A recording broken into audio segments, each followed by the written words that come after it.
Gambit over on the red. And first things first, respect is given. Anivia banned by the Flash Wolves. I feel like it makes a lot of sense. Kira, in team fights, he looks exceptional on the champion. Going for the slightly more different build in terms of maxing the W first rather than the Q to have the utilization of the walls and the zone control definitely shows a lot of respect and expertise towards Kira. And so much of the current style of League of Legends reintroduce champions that no longer rely on gap close. We're looking at Olaf, we're looking at Sion, Skarner, Trundle, all of these champions, and it really does fit the Anivia wheelhouse. So the fact that Kira is a legacy player of this champion and it has a fantastic spot in the current meta, I think it's one of those ones that if you don't want to play against it, it's kind of the free ban.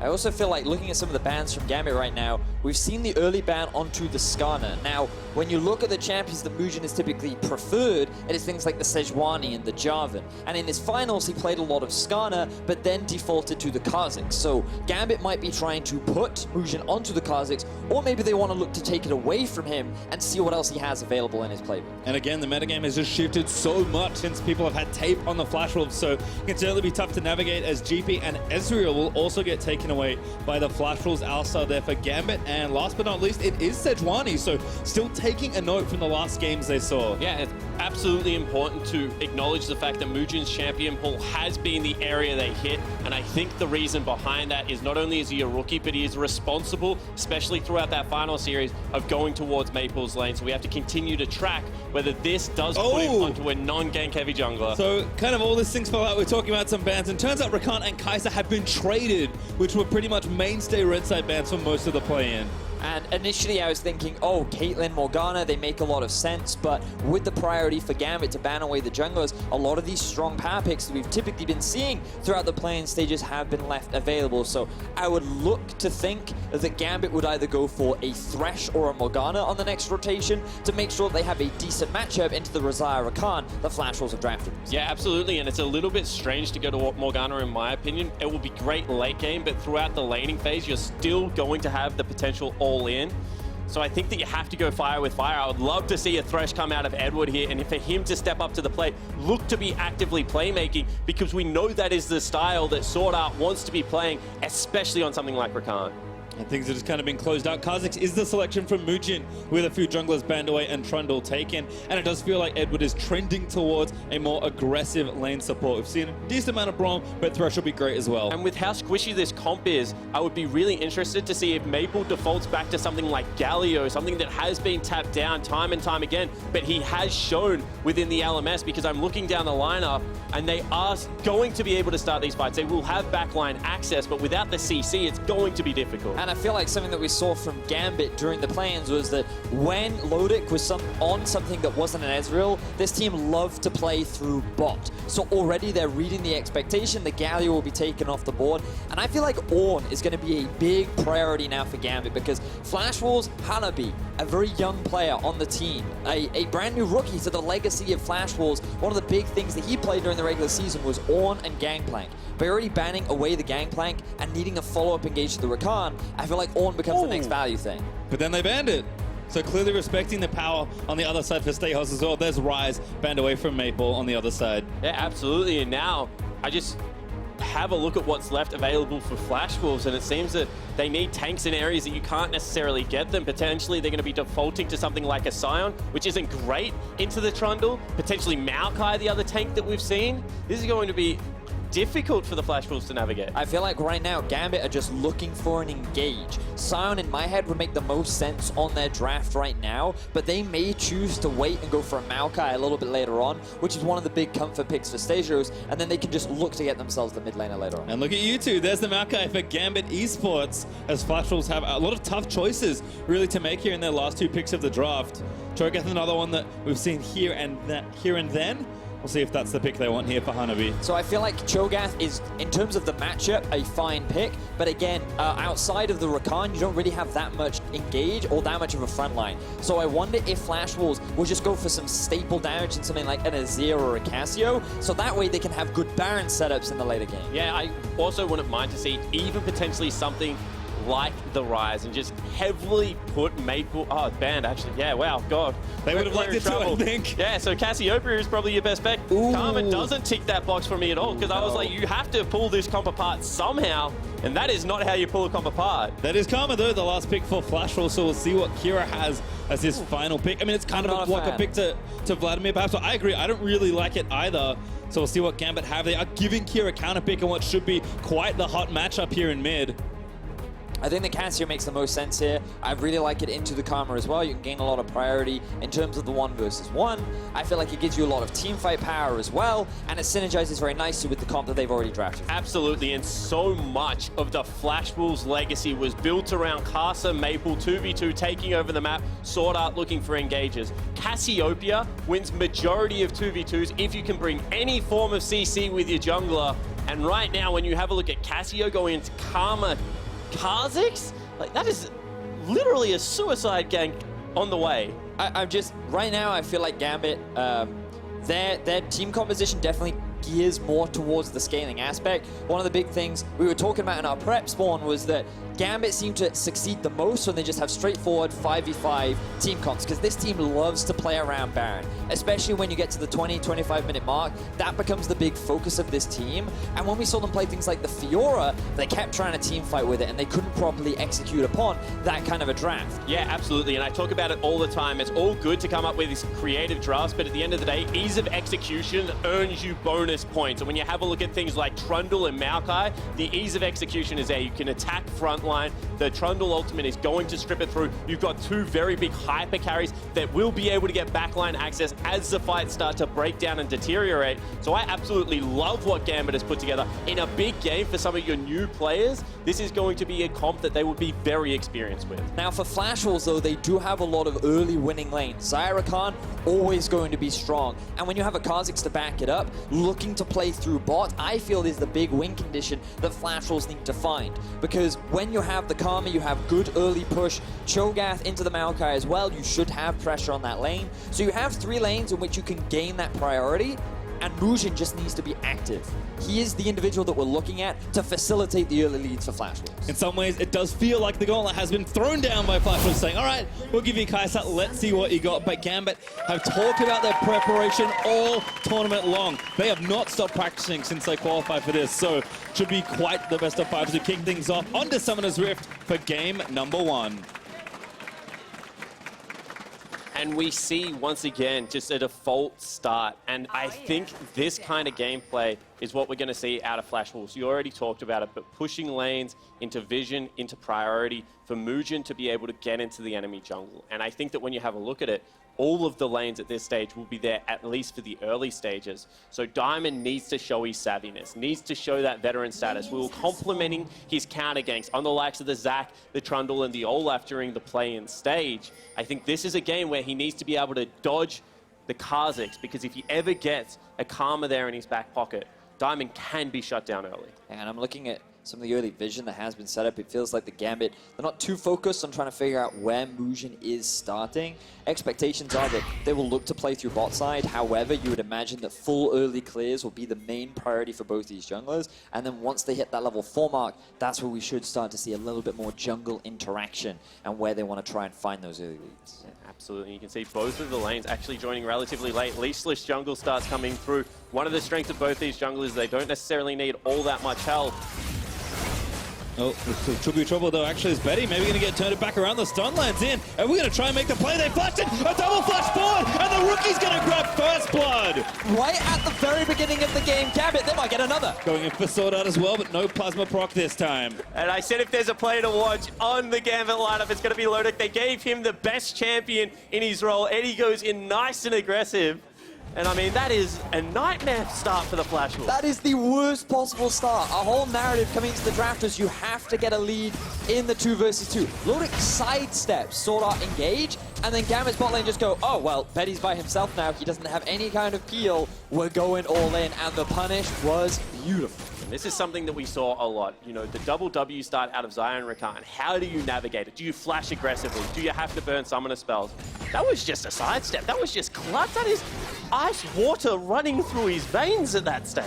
And before the lane had barely started, that is was a big old bagel in Betty's CS column for a while. Now finally starting to pick some up as the lane crashes in, but that is about the best start this young AD carry could ask for.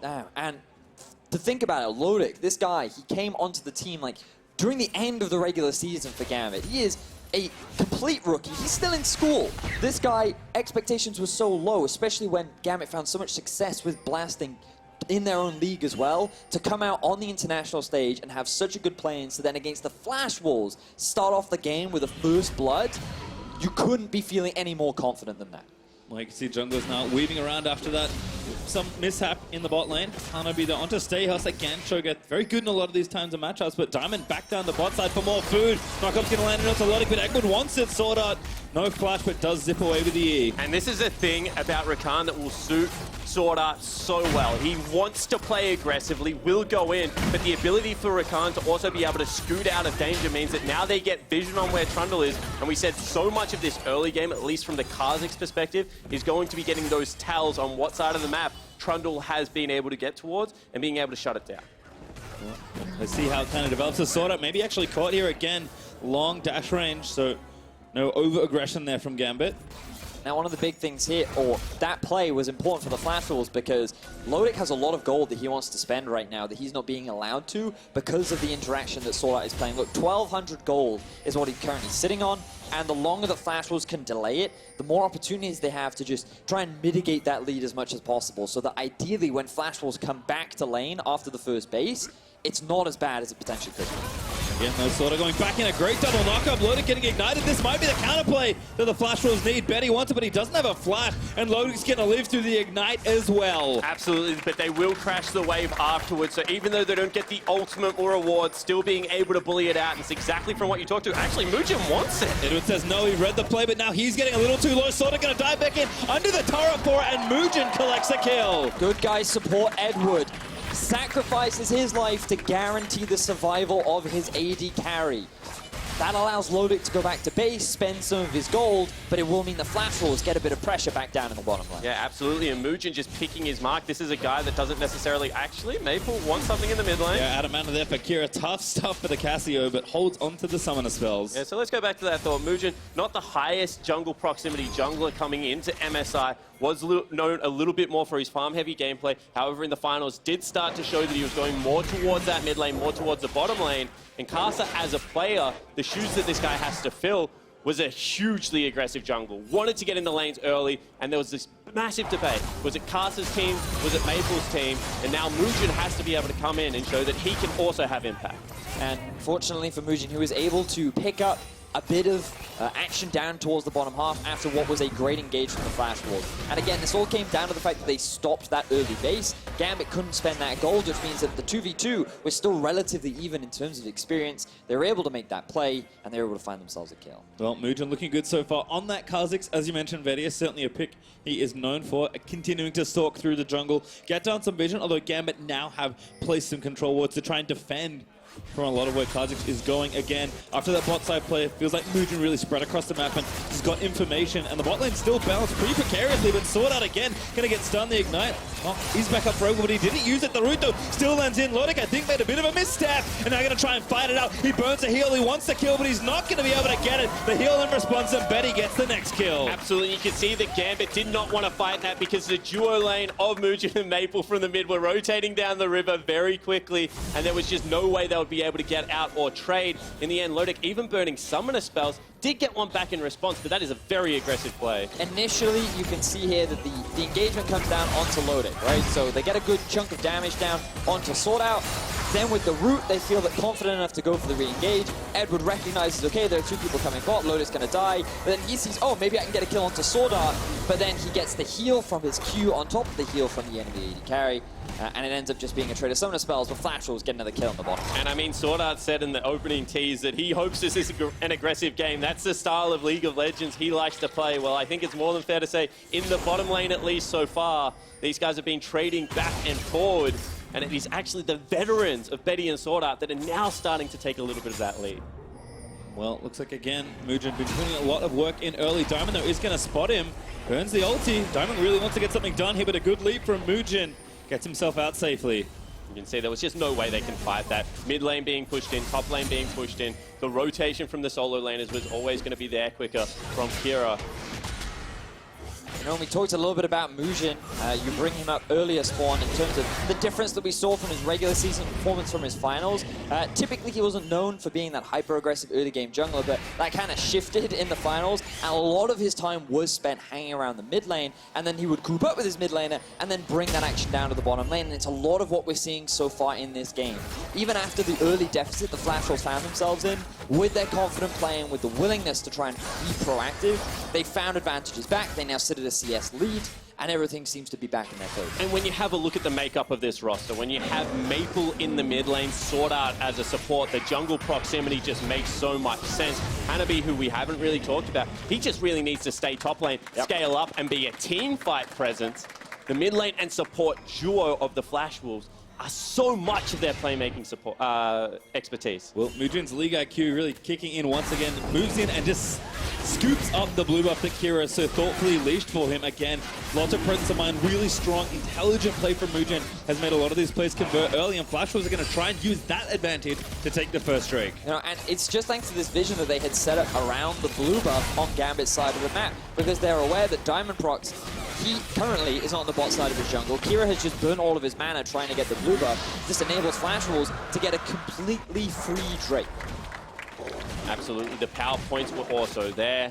Maple able to get some additional ranks. You know, you've got level 6 reached on your Xayah, and your Rakan makes the team fight so much nicer at that stage of the game. And Diamondprox had already used his ulti, so that wasn't going to be available. So the window capitalized on, and a Mountain Drake picked up. This is something that the Flash Wolves during the regular season didn't have the highest priority on dragons. But if it's free, well, I mean, why not? The setup's just been so good so far, and again, the gold has tipped back in favor of the Flash Wolves. Not by much, to be fair, but equalizing that first blood gold about 300-400 up.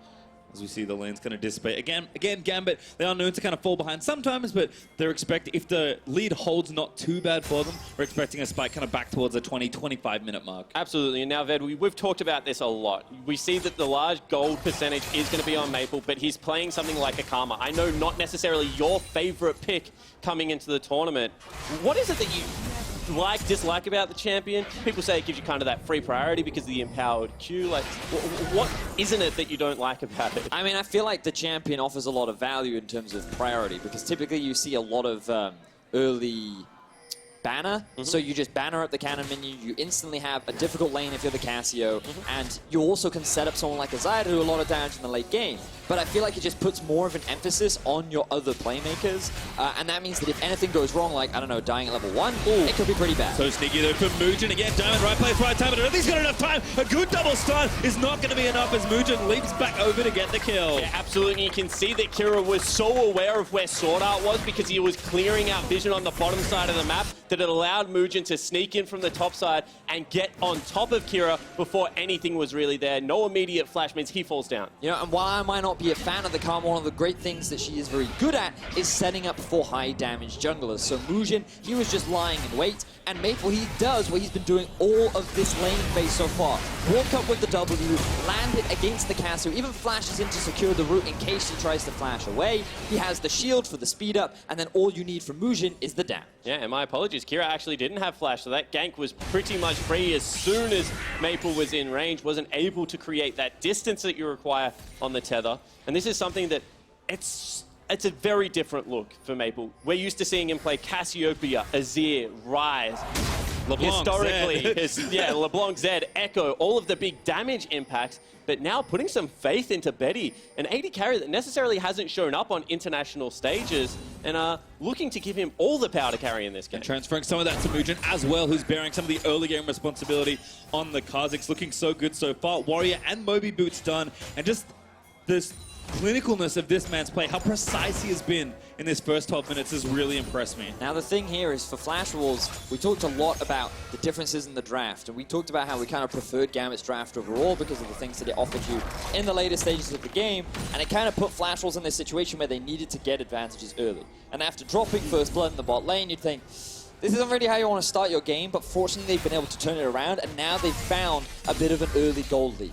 They still need to keep that momentum going, and they need to really secure that bot tier 1.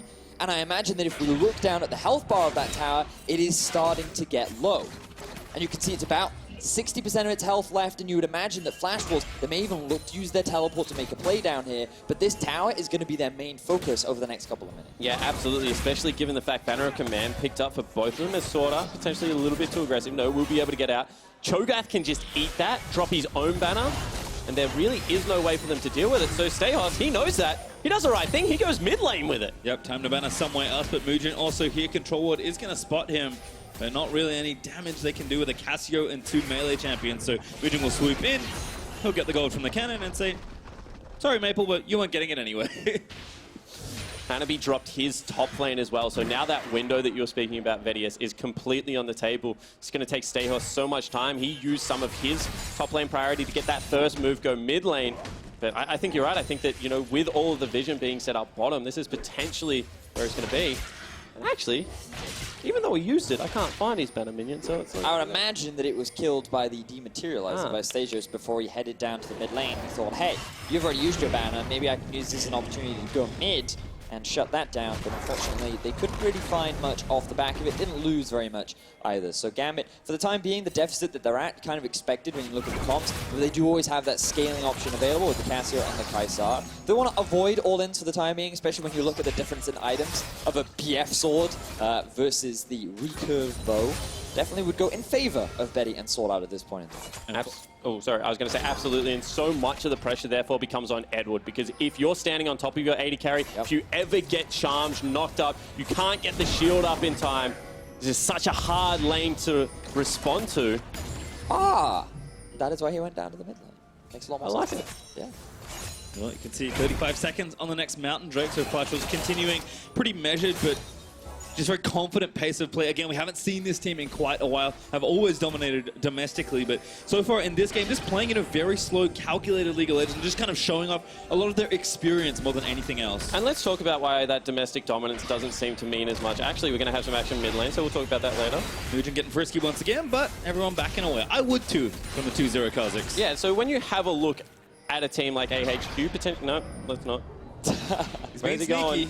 When you have a look at a team like AHQ, Yes. no longer have their legendary mid laners, you know, the roster has been separated. It's still got Ziv as well as their bottom lane in Arn and Albus, but they've dropped off. I think they finished 5th or 6th this time around. When you have a look at someone like J-Team, who had such a good couple of splits in a row, now they've fallen off. They finished 4th. This Flash Wolves lineup is the only of the top lineups that have been able to maintain any semblance of core. And even in that regard, they lost out on Stake, they lost out on Kai'Sa.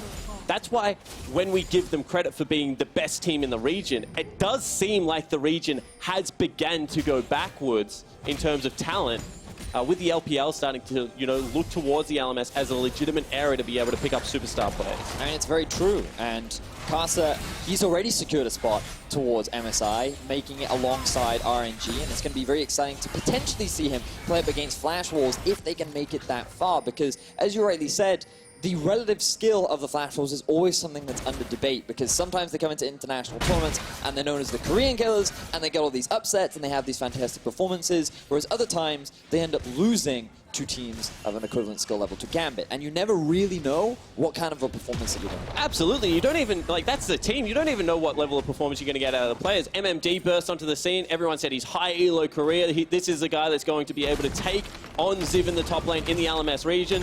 Honestly, was very underwhelming, at least in international performances. And then you've got people like NL, who domestically was so relevant for such a long time. Ultimately, they traded him out in favor of Betty. This is a team that has had to play with their roster over and over again to try and look for those 5 successful pieces to make it work. Well, I'll let you know in a few more games, because still quite a lot to go in just this first one. Mountain Drake 2 did get secured, though, by the Flash Wolves, who, again, are just kind of scaling up slowly in this game.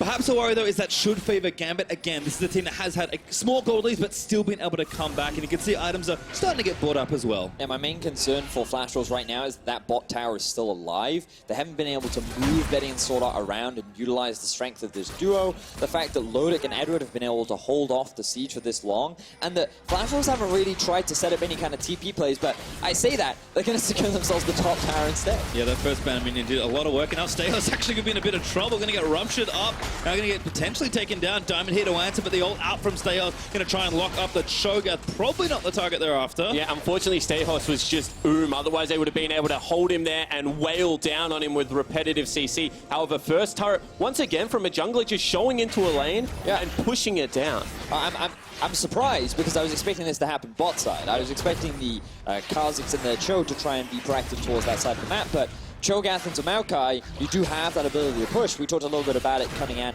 into the game, and it turns out that they've now been able to secure top tower along with this Rift Herald. And when you compare, like, Gambit have not tried to contest any of these neutral objectives. They've now given up 2 Drakes, they've given up a Rift Herald, and they haven't even tried to fight. Sure, they have scaling, but you can't afford to give all these things away for free, because then the deficit that you find yourself in, you'll struggle to come back from. Yeah, and this seems to be too much of a good thing. Gambit came in, they said, we're going to pick a team, scaling team fight comp because we know that Flashwoods do like to play the game a little bit slow throughout the early game, and then they accelerate as they start picking up items. So they said, we can get a comp to do that as well. Flash Wolves, however, have kind of ignored the rules of engagement. And now with a Cho'Gath, as well as 2 Mountain Dragons, Baron is going to become incredibly well. And we said they might struggle to generate team fights. Well, if you can force people to come to Baron and you have yourself a Rakan, team fights become very easy to begin to start. And Gambit have been the first Baron team in a lot of ways so far in the play. And so again, Flash Wolves just exercising a lot of control here in this early game, continuing to slowly grow their lead. They're up to 2,000 or so as the game ticks on. Moojin still very active, has those kills as an early Executioner's calling. After that Warrior plus the Dirk, and now Maple going to get donated over the blue buff. But there's not really safe places. Hanabi is going to check it out, but Control Ward instantly taken away. It seems like Gambit is starting to get a bit more active now. Now, Gambit have grouped up as a 5-man unit, and they're using their numbers advantage to try and take down the mid-tier 1.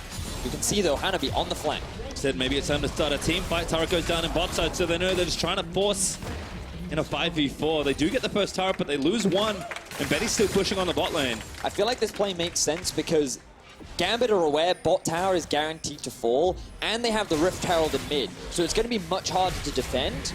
So rather than just concede mid tower as well as bot, they recognize, okay, Xayah's going to stay bot, we can create numbers advantage, and then we'll at least trade towers in the middle lane.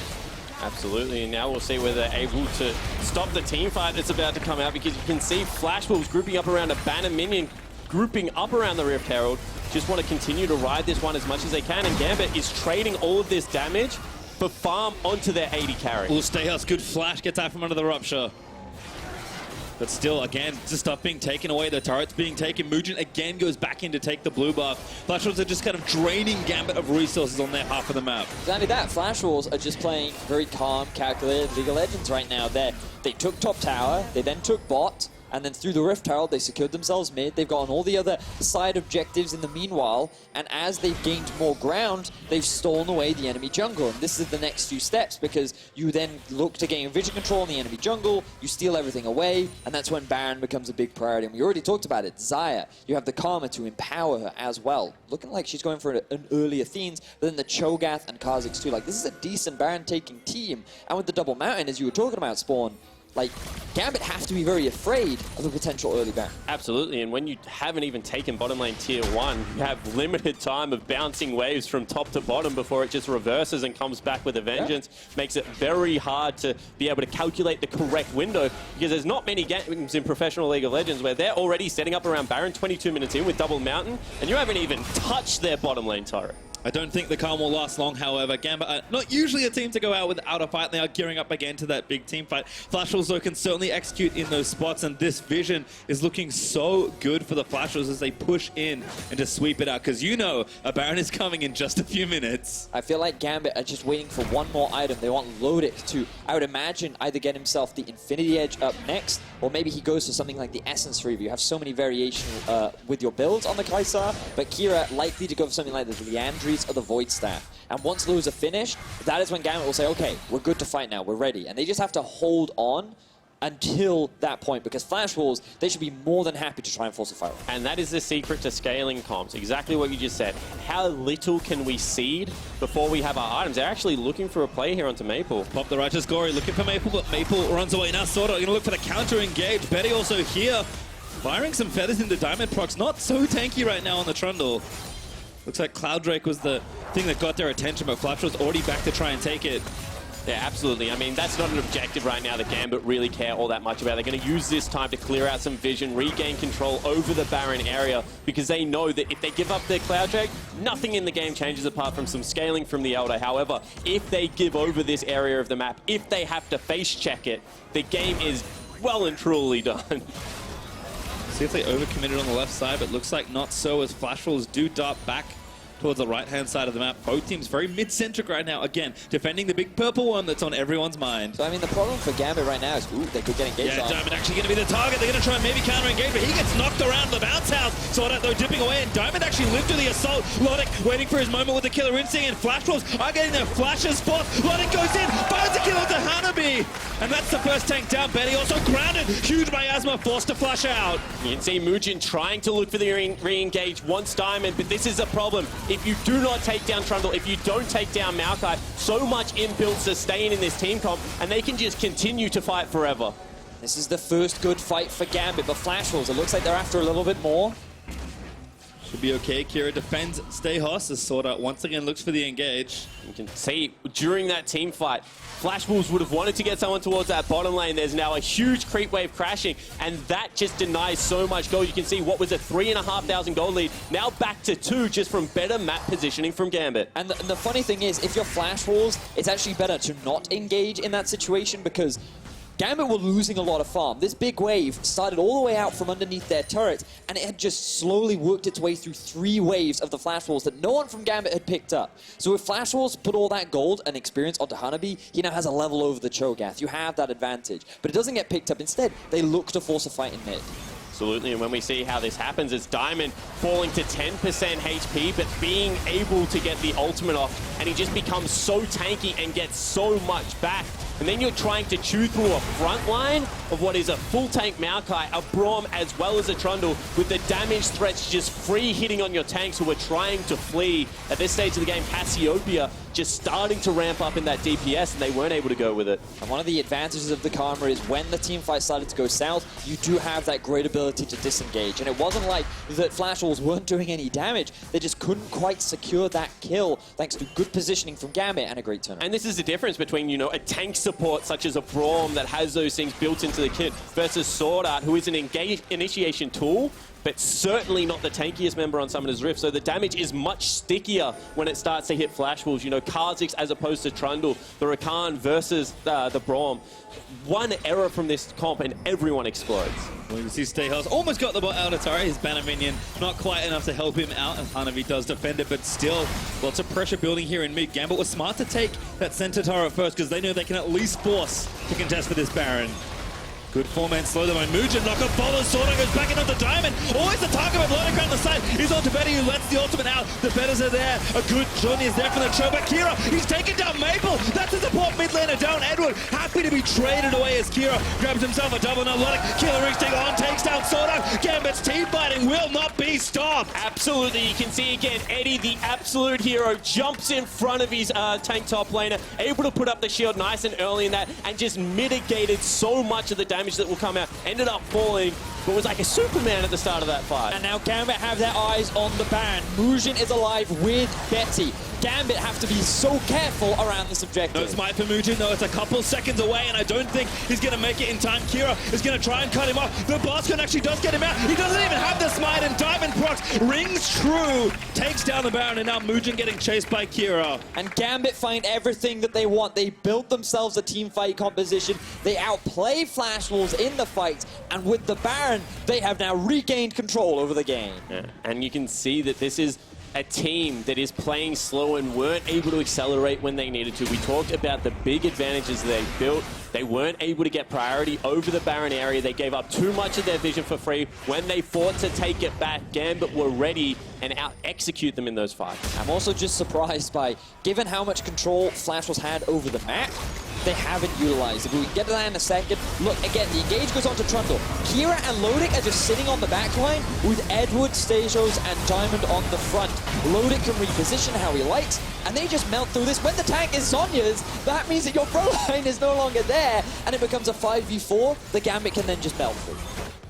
And they're just not that tanky at this stage of the game, is the unfortunate reality of the situation. You see, once again, damage numbers are comparable, but it is the members of the Flashwolves that are falling down. Gambit, no, in a team fight, it's more about the right target sometimes here. It looks like a counterfight being initiated here by the Flashwolves. Gambit looking to turn tail as Kira was bot side trying to get some gold back. Gold about within 1,000. If that turret goes down, it'll pretty much equalize, and Gambit with the Baron know they need to apply pressure. This is where they always build their leads. They must do it now. Now, I want to see this difference from Gambit because Flashwolves spend a lot of time just grouping mid, and Gambit with the Baron, they need to be utilizing more than just that. Get priority over mid, gain control over enemy jungle, and then rotate between bot and mid to secure these tier 2s. And they also need to show the ability to start a team fight, because so far, Flashwolves have run at them, and the counter engages have been on point. But one thing that I saw, and I know that you were looking at as well, Vedi, is their inability to create very aggressive, proactive plays when they had windows to go for it. Well, again, Gambit do take a turret, so the gold now in their favor as they look to push it even further. 120 left on this Baron, trying to start a siege on the bot inhibitor turret. Thing is, they need to be able to push these other waves too. They need to split this Flashwolves lineup apart and use the fact that they have ability to engage rather than giving Flashwolves an opportunity. Because if you group up as a 5-man and SwordArt lands a 5-man ulti, that's where things start to look bad for Gambit. So Flashwolves in this 5v5 can still hold out. The reality of the situation is if Stejos isn't willing to go under the turret, the wave clear is still going to be there for the Flashwolves. And at this stage of the game, they are not that far ahead. So you have to be able to drop your banner minions, be able to create pressure throughout the map, try and split up the initiation tools from Flashwolves. One mistake at this stage of the game, especially with all the shutdowns being accrued, could turn it back. Gambit showed kind of at the end of their qualification into this stage that they're not that willing to pull the trigger all the time, but SwordArt going to get instinct on. Stejos sets it up, and SwordArt zips away. The W isn't going to follow up, but he had enough shield still. The fight on the other front is out. Hanabi, Property Stoneblade as Diamond just gets feasted on, but still, the Cho'Gath is going to go down. Lodik has the damage. Betty, though, going to try and make a heroic 1v4. He's caught the miasma. He pops out the ult. He needs to pull the feathers back, but Stejos also not that tanky. Kira almost gets blown up, but again, Edward with the heroic Unbreakable saves his teammates. This is what we were talking about, though. Grouped up as a 5-man unit, Flashwolves can still fight. It was 2 separate skirmishes that were going on. Gambit found SwordArt out of position, but Flashwolves found Diamond. And now with the Baron buff running out, Flashwolves can regain a bit of control, maybe even secure this Drake. Absolutely, and when you have 3 Mountain Drakes now being built up and the gold lead is once again back to even, this game is still on the brink, and I thought that pick was going to be game-changing because they got the one initiation tool that we've spoken about time and again. SwordArt off the CC being able to jump in with the Kai'Sa, was caught out of position, had to burn Cleanse, Flash, and Ulti before the teamfight begun. But I think they got greedy here, prioritizing the full tank Cho'Gath. He just eats it. I mean, I can understand trying to get through the front line, right? But trying to do it underneath the tower, when you have Betty and Maple just wailing on you from the side, it became so easy for Flashwolves to shut down the front line, not even lose a member. You know, I misspoke earlier thinking that SwordArt ended up going down, but Gambit, they end up getting pushed back. They still have control of the game. They still found a good amount of towers, but right now, I just feel like what's happening is both these teams are grouping up and they're running at each other when they don't necessarily need to. Well, if you're Flashwolves, that's kind of what you want to avoid, because Gambit, they just want to teamfight.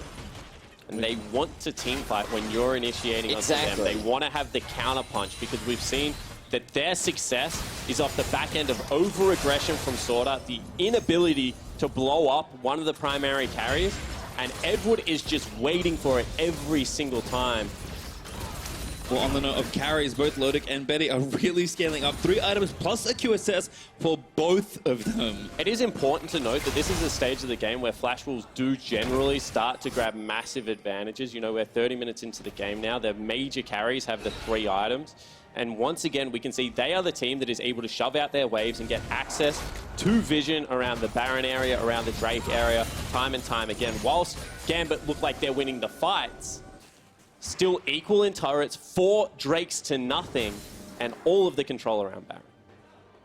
At the end of the day, you have to win the game as well. So it looks like Baron will be back up on the table in a minute 15. Flash Wolves will do it even faster now with the mountain that they effectively took from Gambit after they kind of lost that engage. So no casualties on either side, but losing another Drake and giving Flash Wolves a 4th in a game that looks like it's going long could certainly be something you'll regret later. Looking forward to seeing how these next 2 fights play out and how these teams work towards setting up around Baron. It is in a minute's time. Flash Wolves do have priority over mid, and Cho'Gath, after pushing out bot, will be able to join his team faster than Lodik and Edward will. We can see these lane assignments probably not optimal when your TP player is the one in the mid lane rather than your wave player. Will allow Flash Wolves to get into the tower, and that gold gap just closes. Gambit, they're still posturing for a fight here in mid. Flash Wolves will not be deterred. Again, both teams know that mid is very important to have pushed out when Baron is on the line in 25 seconds. I just love the fact that they are just grouping up in mid-stages, not getting collapsed Yeah, on. caught again. Maybe a little too much there with the face. SwordArt on the back with Moojin looking to make a big flame play happen. Kira there with the ulti ready to go, but SwordArt gets a 4-man knock. As Moojin dive into the back of the fight, still no one from Gambit down just yet, but I think it's only a matter of time. Hanabi can smell it. He wants it, Betty. It's aggressive. Tries to pull the feathers through. Everybody gets blown up. It's 2 kills there, including Lodik, slain by Betty. Absolutely. On the back end of that team fight, the huge flank came out of SwordArt. That was Mata-esque. He just goes on a mission through the jungle and manages to get the 4-man knocker. And that was the ideal setup for the Flash Wolves because they bought enough time for Diamond to run out of his ultimate, Stejos to be chunked through by Betty. And now Flash Wolves with 5 members have their eyes on the Nexus. And they've already got a banner of command minion there as well, Pastry. This could be the last fight. 3v5 right now as Gambit struggle to defend their Nexus. First turret is looking to go down. Betty, so confident here with the Karma in his back pocket. Level 16, just dishing it out. Hanabi goes under the turret. Might be okay, though, and I think Flash Wolves have realized that it's time to pull away. Short range carries into Cassiopeia is just so hard to hit the turrets. You can see they do get chased out of the base.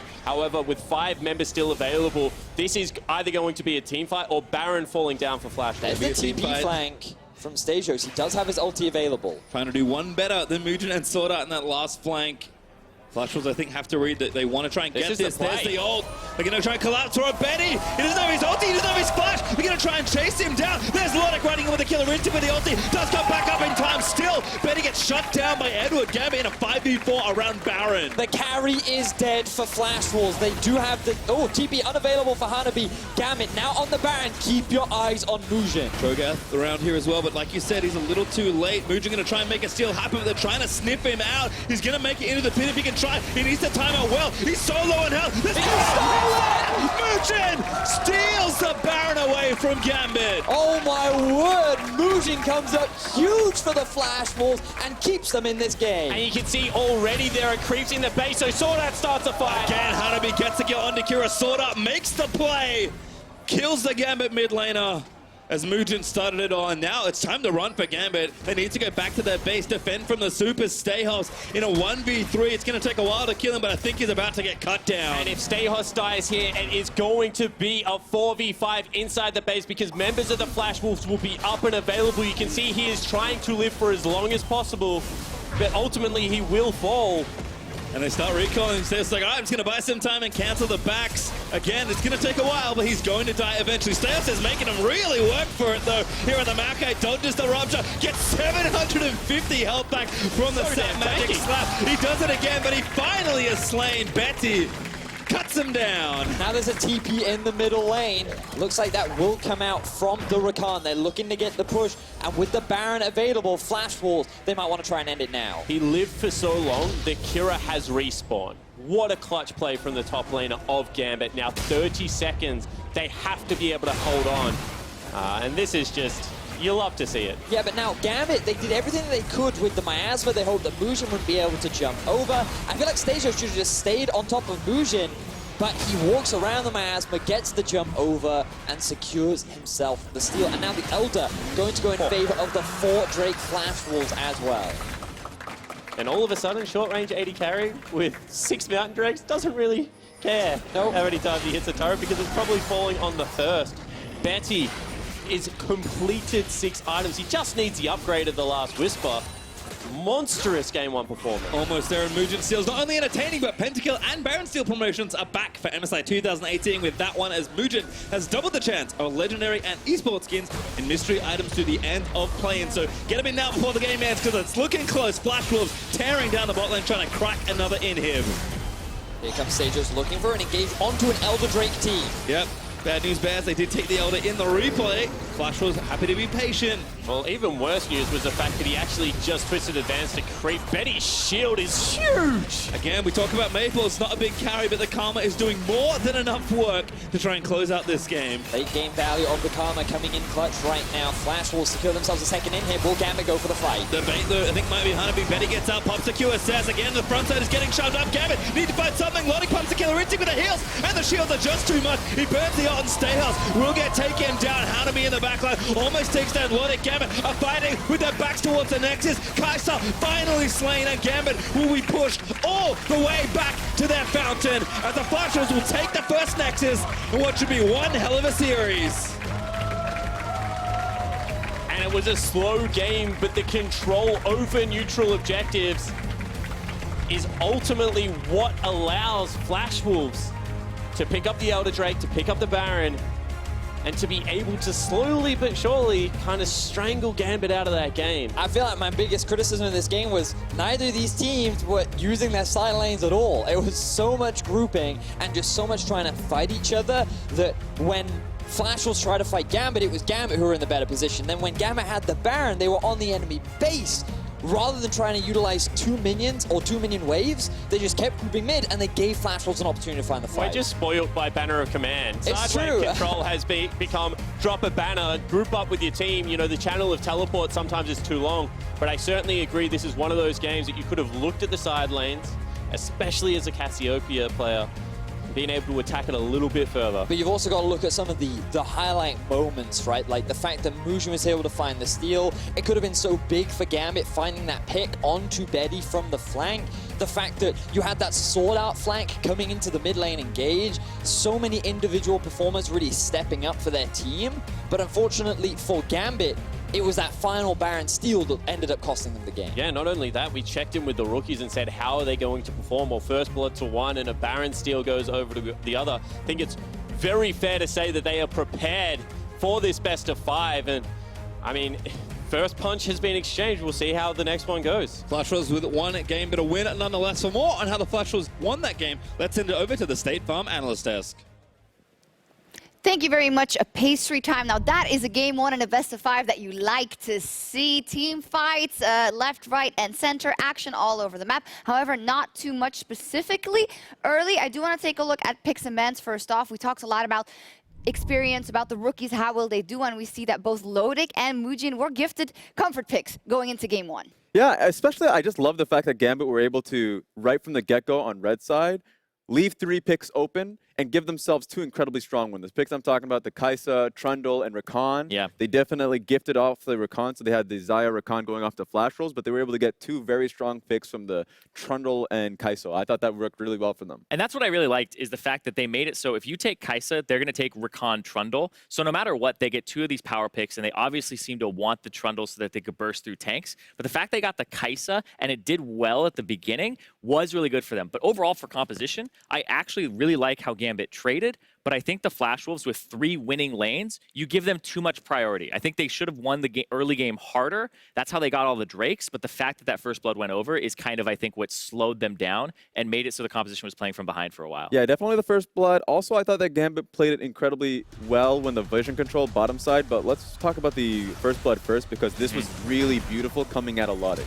Yeah, and I actually think Lodik's dive down, or his dodge down, is what threw SwordArt off, because SwordArt actually lost vision of that bush when he W'd in. So he went into Fog of War, and Lodik was playing the vision game there. Yeah.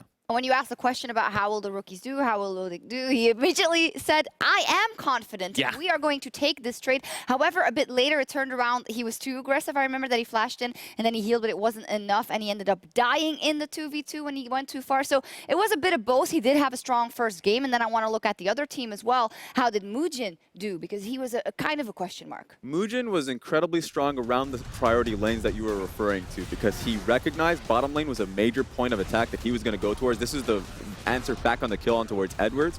But remember, a lot of this was getting priority mid lane. So this gank mid was incredibly strong just so they can utilize that pressure, head towards the bottom lane. So he was doing an incredible job to be able to get the game going for himself still. And then the steal on the Baron. This was just, look at the bottom. There's no smite for Diamondprox. So they tried to do it, and Gambit, I mean, all pun, you know, not intended here, but Gambit took a Gambit on that Baron and said, we're going to do it even though smite is down. And that's what I don't like about that play, because they got too desperate in a game where I thought they were in an okay position, and then they just gave it up with the Baron going over. Well, our questions was answers in terms of these new guys. They did well in their first game, but when we look at the game holistically, as you guys touched on, Gambit had a good team fighting composition, and that has been their strength also in the LCL and the play-in group stage, but they let Flash Wolves get a bit too far ahead until the moment that they show what their composition is made of. Yeah, that's the thing. You talked about the fact that Flash Wolves getting an early lead with their composition, and I was really worried that Flash Wolves were going to fall through because of the team fight strength from Gambit.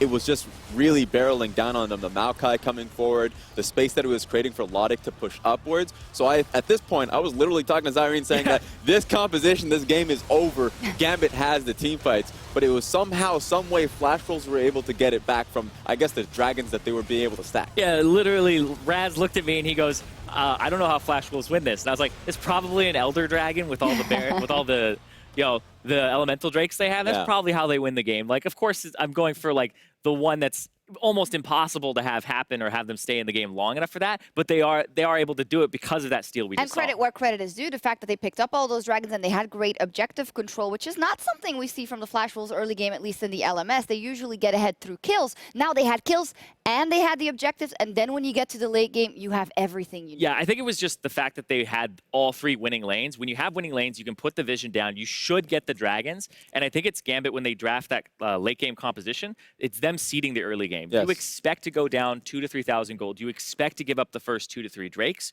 and then you have to play from that deficit. And you saw they were able to do it, and it was the steal They that had mattered. it in their own hands. That's why it's interesting seeing this game one immediately, the fact that Gambit wanted to play their own style that they had in the LCL, because they've done their research. They know, they understand that it's Flash Wolves that have had the incredible forward percentage within their own region, that they do end up having a lot of these winning lanes.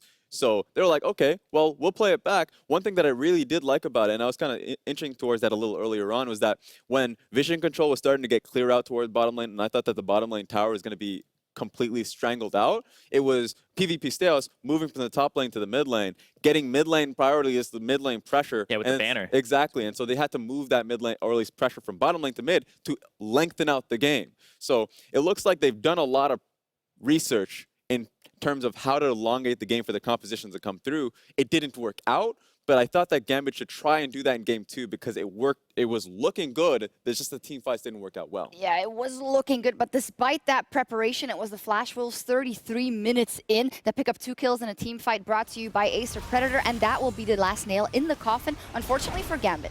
Yeah, this was the one where it started off on the wrong foot, where it was the catch, and then SwordArt got the flank, the ulti in, he catches 4 people here in his knockup, and this is where Edward, I believe his shield is already down, so when Betty gets to walk forward here, he gets to just spray all the feathers, and then Edward gets to bring it back up, and he gets right past him. And, oh, Betty did 8,000 damage in that fight, just as an aside. Wow. In that fight alone, that's insane, actually. When you see like 7,000, you're like, that guy carried the fight. 8,000 right there in a 33-minute fight. We're not full items or anything. That's a lot. Yeah, and it was one of those things where I was wondering how the Edge of Night was going to come through from the Kha'Zix, or at least how it was going to play out in that fight. And it was legitimately Lodik being incredibly afraid, not from the feathers that were coming through, so the CC was going to come through at the end. It was mostly Kha'Zix moving up, not being able to get CC'd unlocked, and then, of course, the flank coming through from the support. So there were so many so many things that was literally threatening his life. Yeah. And there was no way for them to play out that team fight properly. Well, overall, if we step back from the game and the expectations that we had beforehand of Flash Wolves being the favorite for Raz, Gambit being able to edge Flash Wolves out in the end, what's the general thought? Flash Wolves with this game 1 win and the way they won it, do they feel more like a favorite to you, or is it closer than you expected? I actually don't think they're as favored as like we initially thought. Like I think, like I said at the start of the day, I think it is a little more even. I do want to see them with a different composition because I think that one, you put all your eggs in a single basket of the early game, you do get these objectives, but I think that Gambit played really well in elongating the game, like you said. I share the sentiment. The only thing now I'm surprised about how aggressive Flash Wolves are now earlier on. So we get to see if that can continue on in the series. Let's hope so. Flash Wolves came out on top in game 1. We'll see if Gambit can bounce back right after the break. So sneaky though for Moojin again. Diamond right place, right time. I don't think he's got enough time. A good double stun is not going to be enough as Moojin leaps back over to get the kill. They're good getting engaged. Diamond actually going to be the target. They're going to try and maybe counter-engage, but he gets knocked around the bounce house. SwordArt though dipping away, and Diamond actually lived through the assault. Lodik waiting for his moment with the killer instinct, and Flash Wolves are getting their flashes forth. Lodik goes in, finds a kill onto Hanabi. Always the target of Lodik around the side. He's on to Vedius, who lets the ultimate out. The feathers are there. A good journey is there from the Cho, but Kira, he's taking down Maple. That's the support mid laner down. Edward, happy to be traded away as Kira. No one from Gambit down just yet, but I think it's only a matter of time. Hanabi can smell it. He wants it, but he's aggressive. Tries to pull the feathers through. Everybody gets blown up. It's 2 kills. They're trying to snip him out. He's going to make it into the pit if he can try. He needs to time out well. He's so low on health. This is Moojin steals the Baron away. Nice. We pushed all the way back to their fountain as the Flash Wolves will take the first Nexus in what should be one hell of a series.